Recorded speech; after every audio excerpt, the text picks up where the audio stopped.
Hey, welcome to the process. My name is Dr. John Bush. This is week two matchups. Hit it tonight hard and maybe help you tie break or play some daily fantasy sports here. This is all at fakepigskin.com. I'll have a kind of a short article, but with this, but I'm gonna add this as a video lesson because you can actually see and hear how I approach this data. Don't live and die by this, but I definitely use this as a pointer to investigate further. Right? That's what we're all trying to do is get an edge that way. Uh, I guess that's it. Let's roll. The way I'm going to set this up is based on the over-under from Vegas, pretty much consensus. Anything that's predicted to be 49, 50 points and higher, I'm going to call it point scoring high. And there's a group of games that fit into that. With nothing else to use, that's always a good indicator that the chances for high level PPR point production should exist. Okay, should exist in that game script there, and that's what uh, I certainly would use to tie break, especially if the player from the other position is predicted to have a tough matchup or in a game script that figures to be low scoring. You don't want a lot of investments there on average. First one is Arizona versus Minnesota. Arizona is favored, I think, around 30 points, roughly four, maybe five touchdowns, four, and then Vikings are figuring to get three touchdowns. Uh, the spread actually is a little closer than you know, the scoring points here, but that's what I figure. Uh, points point scoring is high, maybe 52 points, something like that. And then below that kind of box information. So this was what I was kind of using to set this information up. This is my DAPS defense against the position. Still using 2020 for another week or so. We have to recalculate everything after about 3 weeks of data. If you use 1 week of data, you're gambling that what we saw last week is reality. It's a slice of reality, but it's probably not the complete story. So the thought is that at least 3 weeks of data is really what one needs, and then of course I will build upon that week by week. I will update. And so hopefully by mid-season, you'll have a good idea of what is going to go on for the playoffs and start trading and acquiring pieces that you think will help you in your playoff run. Of course, week two here. So I have team in the week. So we'll go through this team, week, opponent, whether it's home or away for the team. The offensive DAP is an overall measure of the opponent's defense here. Anything above 50 is above average, anything below is below average, right?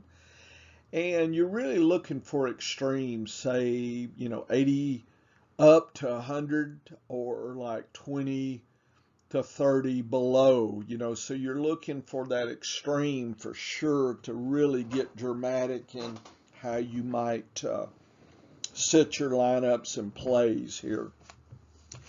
So overall, Minnesota uh, gives the Cardinals a 60, which is above average, so it's a little bit easier. The hardest positions Arizona will have is against Murray and the tight ends. I think the tight ends are pretty much you don't need to mess with. What's interesting to me is the running back and the wide receivers get about an average game, 52, 56. So that's just an average kind of game there that Arizona will have. So D. Hopkins and Edmonds and whatnot, this could be a balanced game. And if it does get away, if Arizona really gets up early, it's very possible that given the averageness of the running backs, that we might see more of that than usual. So sometimes game scripts can work against players. That it's hard to guess, and that's what we would do. So you need to consider, are you thinking ahead, or will Minnesota keep up? Certainly hope they keep up. Arizona has a great kicking depth to face into 98, almost the easiest of the league. And Arizona's defense is with an 85 going against Minnesota seems a great kind of streaming play this week. I picked them up in every league I could. Okay, Minnesota. What's going to keep them in the game, even though this is an away game for them, is that the Arizona defense is a 58, pretty much a little bit above average. So that's good for them. The quarterback is nicely favored at roughly 70 points. So Cousins could be passing a lot. If they get behind, then they're going to pass to Dalvin Cook more, so there'll be a little bit more PPR fireworks here. The tight end is at 43, a little rough, not too bad, but I'm not sure I'm strongly invested in Minnesota's tight ends. The wide receivers at 46, so it's close to average. So I think you can play Thielen and Jefferson just fine. Curious to see the third guy, Osborne. I picked him up as a long-term stash just to kind of see, is Minnesota going to have enough firepower to support 3 wide receivers? We'll see. So there's nothing here that suggests that the Cardinals shouldn't win. It's just, can Minnesota keep up? My guess is they do, and Arizona tries to stay balanced. Minnesota will shift more to passing than maybe the script says. So that's just kind of my thinking about this right now. Okay, next game, Tampa Bay versus Atlanta. I'm not sure what to think of Atlanta. Last week they really had a great opportunity, and it really they did not take advantage of that. So this if I'm an Atlanta player, or if I have Atlanta players, I'm concerned, deeply concerned. Tampa Bay seemed to have a pretty good defense, and that's going to be something Atlanta's going to have to deal with, and that could put them in a garbage time, let me throw every which way I can, which would obviously be good for the passing side of the equation for Atlanta. It's an away game. That doesn't help. The Atlanta is... when I stain that light red, that means it's tough. It's not impossible. Deep red would be really, really tough. The offense Atlanta's face is a 46, a little rough here. Mike Davis gets a 15 to work in. Rutrow That's it. If he can deliver at least an average or above payday for you, then that's good. Because right now, the script said, don't think so. Good news is the tight end, Hurst and Pitts get a 70. So I can see maybe some scores and points going to them. The Calvin Ridley 57, he should collect as well. I mean, it still should be Atlanta producing some scores by throwing. By the way, Tampa is favored by 39-13. This seems a little low to me, folks. I think Atlanta could get multiple scores. This seems spread 13 points. That I mean, I understand, but if Tampa Bay gets ahead a couple touchdowns, they may put the foot off the accelerator here, and I think Atlanta could eat into the spread. Anyway, this should be in the 50s, high point scoring, and like I said, Atlanta should be able to score some points. I hope. We'll find out. Tampa gets an easy Atlanta defense, an 85, but really tough on the rushing side. So the pass catching, if Fournette does, he's going to look better than Jones. Let me tell y'all, folks, wow. I would be thinking hard and long about what Jones is going to deliver in a 12 DAP situation. Really have concerns about Jones. I think Fournette has the advantage in this game. Brady, the wide receivers, and Gronk, look at this, 90s. Oh my goodness. They should score easily 5-6 scores. This is a good game to stack Brady with his folks. Okay, do a double stack. Brady plus maybe Gronk, maybe Godwin. Take care of yourself that way. And then I might throw in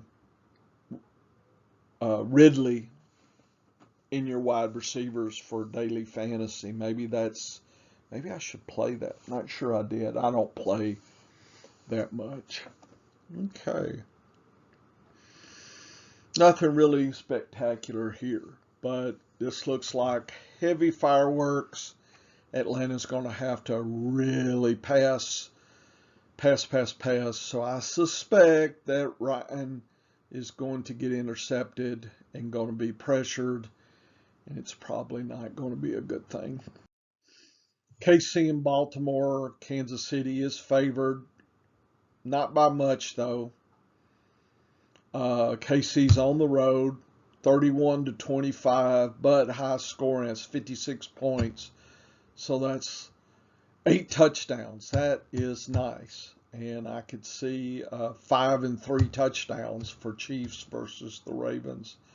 Ravens can keep up there. They actually produce more passing. It was very surprising.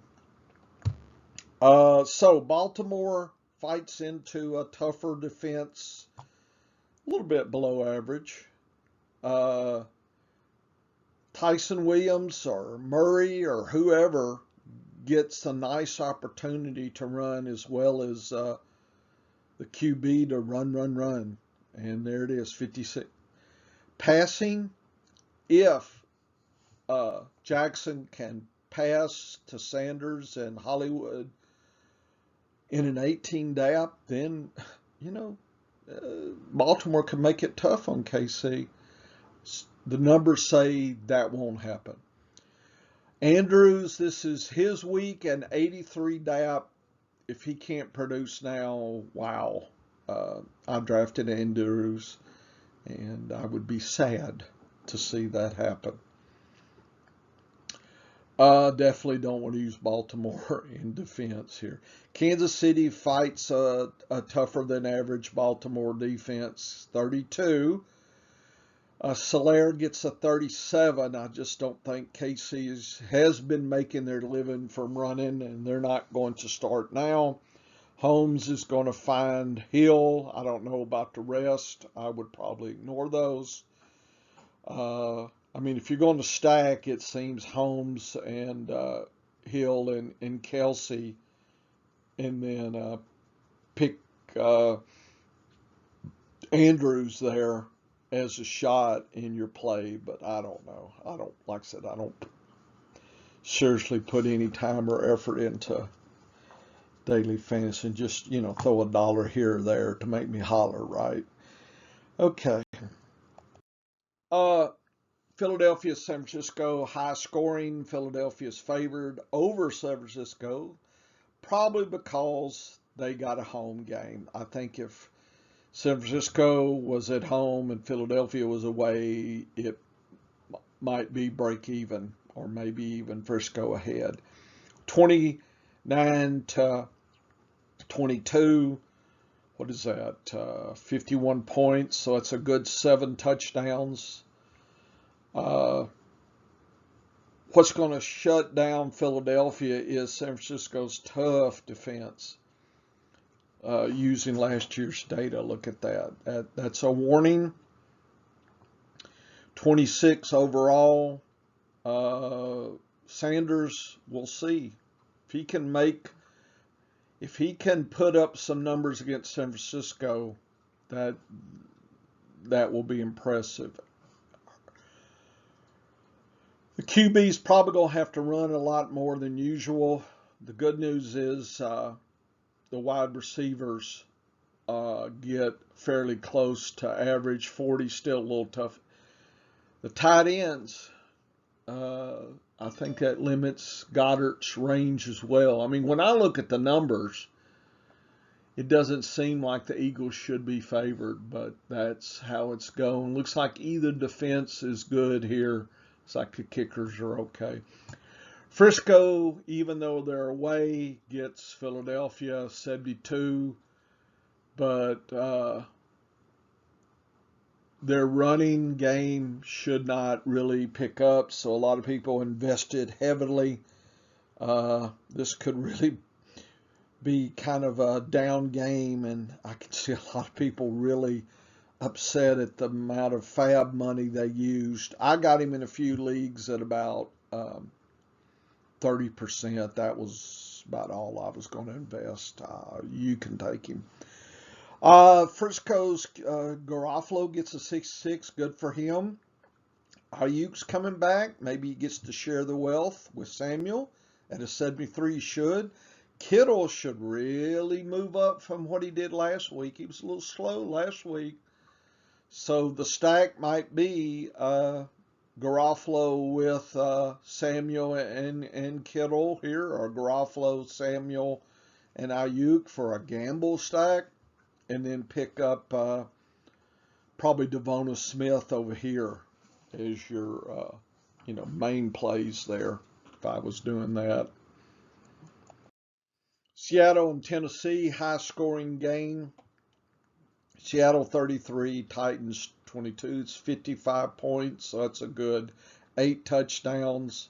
Should be high flying, lots of passing, long plays for Seattle. Titans Henry should be able to score some points as well, we hope. If you drafted Henry, we hope. Seattle gets an easy Tennessee at home. 100%. 100 DAP, that means the easiest in the league. So Carson gets a 63. He should prosper. Wilson should super prosper at 83.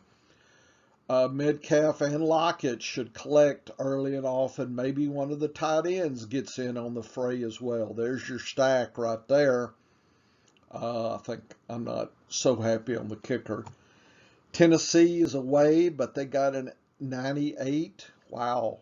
This just looks like whoever gets the ball last here wins. A little tougher for Henry, but an average game for Henry is great, so not really worried there. Tannehill should come back to life a little bit and hit A.J. Brown, and hopefully Julio collects. We'll see. And maybe Frisker gets something. I don't know. 57 has an opportunity here. Certainly does. So, you could even do a long place stack of Tannehill with A.J. Brown and maybe Henry, and then go with Lockett or Metcalf, maybe, or the opposite. Dallas and the Chargers should be high flying. 31 Chargers, Cowboys 25. Wow, you're telling me the Cowboys are going to lose to the Chargers? This looks a little funky to me. I think the Cowboys have a shot at actually beating the Chargers, even though it's an away. I mean, Dak looked really good, so we'll see. As long as he stays healthy, not sure, but this could be an upset special here. Dallas gets a fairly easy Chargers 56. Elliott gets a 56. Good for him. Dak gets a 69. Chargers do work those running backs hard, though, at 26. So maybe Jarwin gets a score this week. Could. Right there, 61. So maybe that's, you take Dak with one of the wide receivers, I guess Cooper, and Jarwin maybe, or maybe. That's a long play gamble stack here. Chargers looks like the metrics say they're a good defense to play. I don't know. Not as optimistic here as I think everybody else is, Vegas and whatnot. Chargers get an easy 90 DAP to work into. Eckler's rushing's 51, so an average. What I like is the 95 here. Look at this DAP. I can see Herbert and Williams and Allen here. There we go. There's your super stack. Not sure Cook gets something this week. But anyway. Eckler, I have no clue how they're using him. They didn't even throw him a target last week. I don't know. I don't know. If I knew, I'd bet. Above average, about 46.7 to about 49, so kind of a nice little range. Probably above average scoring, but it's not super fireworks. Bills should beat Miami 27-21. But the spread's 3. I think the Bills should handle the Dolphins. Bills do play away in a tougher Miami, and they face a 41, so that's kind of on the down end of below average tough. Singletary gets a 28 to work into, so we'll see. And I think Moss is available this week. We'll see. Given the situation and Moss coming back, I'm not sure Singletary. I played him last week in some leagues, not every league. Wish I'd played him in every league, I think, but I didn't. So this week, there's nothing here that says jump on his bandwagon. Allen's going to prove himself at a 36. He'll find Diggs, Beasley, etc. with a 56 DAP. Knox is probably going to catch some catches, I guess. PPR goodness, but not as much as a normal, so I would be cautious there. Don't know if I'd stack I guess if I had to stack Buffalo, it would be Allen with the 2 wide receivers. Defense is okay. Miami plays a little bit above average, easy 58 DAP. Gaskin gets a 51, so an average game, so he should produce average. Tua gets a 53, should give you an average game. Notice Gesicki. Gesicki should deliver this week. He was like AWOL last week. What the hell was going on last week? If he doesn't do it, then all bets are off. I will have wasted some draft capital with Gesicki as my tight end 2. I didn't pick him as a tight end 1, but a tight end 2 I did. So I will probably not even work him into a tight end premium flex here. Wide receivers, they're going to get worked over.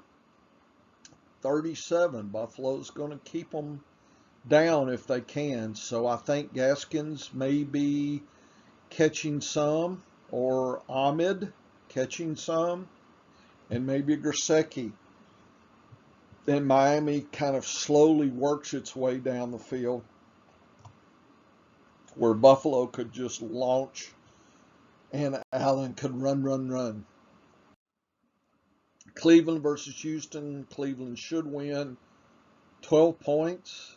Are they going to win that much? That seems high. Browns at 37. Wow. It's a 49 total. Texans going to get more than 12 points. Come on.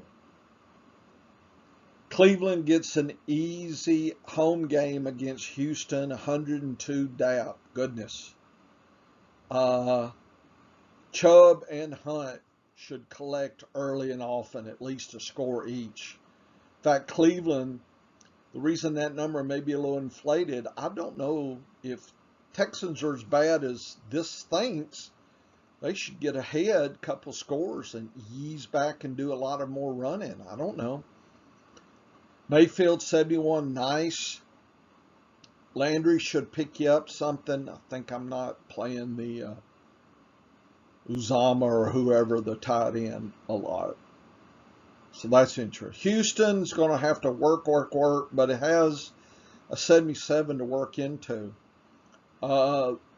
Their actual rushing game is going to be stifled, so it's going to be people like David Johnson.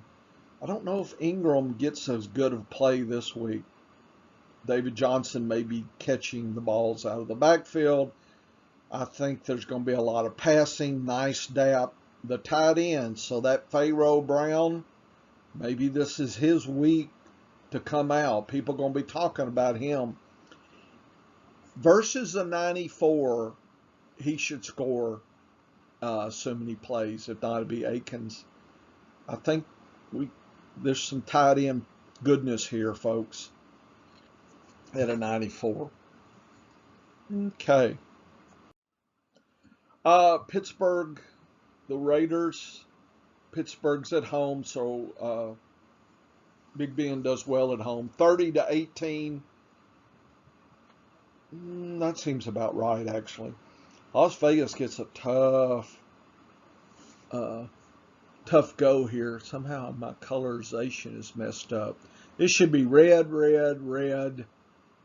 clear, red. This should be super red here. I don't know what the Raiders are going to do. The only thing it shows is their wide receivers get an average game. So their Waller going against a 10. We'll see. It's hard to imagine he's going to get 19 targets in this. He might. And, collect. I mean, I'm playing him, but won't be overly surprised if he doesn't do as well as he did last week. I won't be like, wow, I really messed up. I will not be shocked. And so therefore not overreact if Waller doesn't produce like I'm needing to produce. Come on now. Pittsburgh gets an easy, almost walkover game at 87. Harris at 84. So let's see. Is this guy worth the capital you invested on him? He should be. This is, his 2-score day right here. 65 for Big Ben. the hardest thing is picking out what wide receivers are getting the scores here. Ebron could collect. I think I'll go with the wide receivers, though. Green Bay and Detroit. We'll find out, won't we, about Green Bay. Green Bay should spank the Lions heavily, 35-14. Green Bay should get so far ahead, the Lions just go wacky crazy on passing. Garbage time and whatnot could really help. Detroit fights a tough situation. 26 DAP. It's an away game. That doesn't help.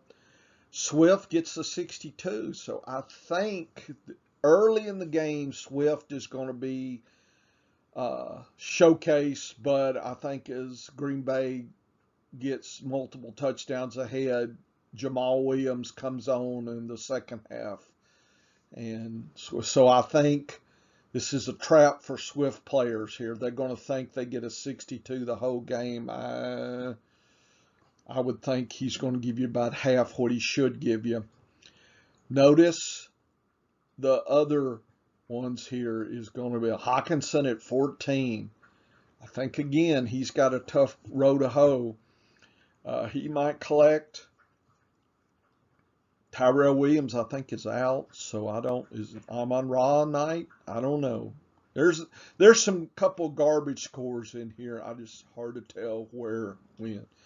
Green Bay should get 35 points. Look at this, 104, 99, 184. It looks to me like I could see Rodgers and the wide receivers get so far ahead that it becomes a Aaron Jones game, actually. So this could be the Aaron Jones 2-3 score game if Green Bay gets ahead. If the Green Bay shows up like we saw with the Saints, all bets are off and Vegas doesn't know a damn thing.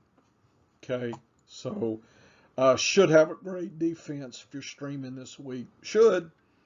It's going to tell us a lot right here. If they don't do well and crush the Lions, then, it's going to add to the something ain't right with Rodgers. Rams in Indianapolis. Rams should win, but maybe by one score, above average. So this could be a more competitive game than we think. Just because both defenses are kind of tough. Indianapolis plays at home, that helps, but their defense they're playing to is a 0, so toughest in the league last year. Taylor gets a 22 to play into, the quarterback a 0, the wide receivers a 0. If Doyle's got any magic left in him, he'll be used in this game, as well as Taylor's pass catching and Hines. So it could be a Hines game and a Doyle game. Boy, I'd hate to rely on that only. It is hard to imagine that Indianapolis gets the same production the wide receivers they did last week. Rams fight a 36. That's still tough. Their running backs 36, not good. Quarterback 32, but the wide receivers get an average, and that's Kupp and Woods.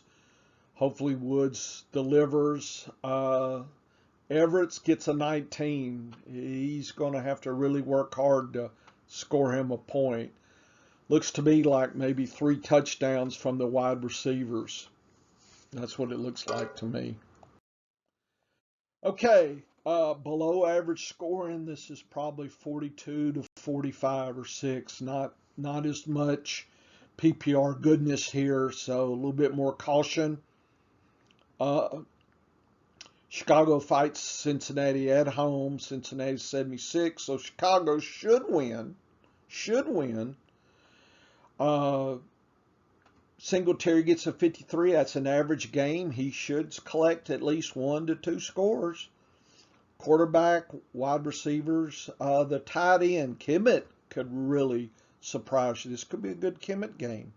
That might be a stack there as you play the quarterback in Kemet and add Singletary as your super stack against maybe Chase or one of the other ones, or maybe the tight end at 100. Anyway, Cincinnati gets a tough 35 to work into. The running backs, Mixon, 13. I guess you got to play Mixon, but I'm not shocked if he doesn't deliver. Especially if this gets away, Cincinnati could be really in trouble. The issue is, look at 21. So I think the tight end could be in play here for Cincinnati. Curious to see how that goes. New Orleans and Panthers. New Orleans favored to win by about a touchdown. But the Panthers D should dampen the Saints rolling. Does Winston revert to form, and it's interceptions all day? That's, going to be very intriguing. I think they're going to be maybe surprised by the Panthers, folks. Okay? Don't be shocked. This is a lower scoring game than what even Vegas says. Carolina fights a tough defense, a 13 DAP. McCaffrey's rushing side is not going to be enhanced here, so he'll have to rely on his pass catching side, which looks like he'll be kind of near 38 to 40, so, he might score one less touchdown. Tight ends, they just hadn't been using that a lot. So I think Anderson, Moore are going to be catching maybe a garbage time catch, and McCaffrey might slip in a red zone here. But I'm not sure they're going to get more than 3 touchdowns at best. New Orleans still fights a tough Carolina. Okay, 45. Kamara gets about an average game, so that's good for him. He still can do 2 scores on an average game. Winston gets a 46. Callaway, so is this the new phenom tight end here? Was it Juwan Johnson? Is that his last name? 53? Maybe that's your secret stack. Winston, Kamara, and the tight end. Secret stack. We'll see. Could be. Broncos should beat the Jaguars. Even it's a Jaguars home game. Wow, that doesn't say much for the Jaguars, does it? I think Lawrence is still learning, and I think next year, if this game was in a year when he had some experience, Jaguars are probably favored. But right now, Denver gets advantage of an easy 98 DAP. Melvin Gordon and Javonte Williams looks like they should both score and have their fun at 87. QB should do well, folks. And Hamler or Patrick or Sutton, they should collect. And Fant should collect. So it looks to me like if Jacksonville can keep it together, they're going to keep passing and help Fant and the wide receivers. If Denver gets ahead too far, then I think they start shutting it down with their running backs. So this is a mystery script for me. Not sure how to play this. Jacksonville, tough. 42 overall DAP. The running backs should get an average game, so that they could score. Quarterback gets a tough show, so we'll see. And look at that. Marvin Jones should be the chain mover. I like him over the other two, but not like, I'm putting all my chips in, not even close. I'm not sure about O'Shaughnessy at a 26. This really looks to me like Jacksonville's in a bind. And if any scoring is going to be garbage time here, looks like their running game. So I think early the running game will be in play. It's just if this goes off the rails, which I think it might, then I think it's, garbage time. And Denver should be a good pickup for defense. And Jacksonville can be a good pickup. So I think you have an opportunity to stream each one of these. I would favor Denver streaming more than Jacksonville. Last game, Patriots, the Jets. The Jets figured 2 touchdowns. Patriots roughly 3 to 4. Spread seems reasonable. Low scoring game. Wouldn't surprise me if it stayed under 30. New England, they get way ahead. They're not going to be in any way they're going to, take lots of gambles passing. New England gets a 91. Harris gets a 50, an average game. Quarterback, 76. Nice, Mac Jones. And the wide receivers, look at this tight end. Trouble is, which one? Is it Sanu's game? That might be your mystery stack. Get Sanu, get Harris, get Mac. Put that in a tournament. I don't think that'd be a cash stack. The Jets fight almost impossible odds at 19. They need Michael Carter if he's as good as people think. They get an average game. Look at the 10 quarterback, 27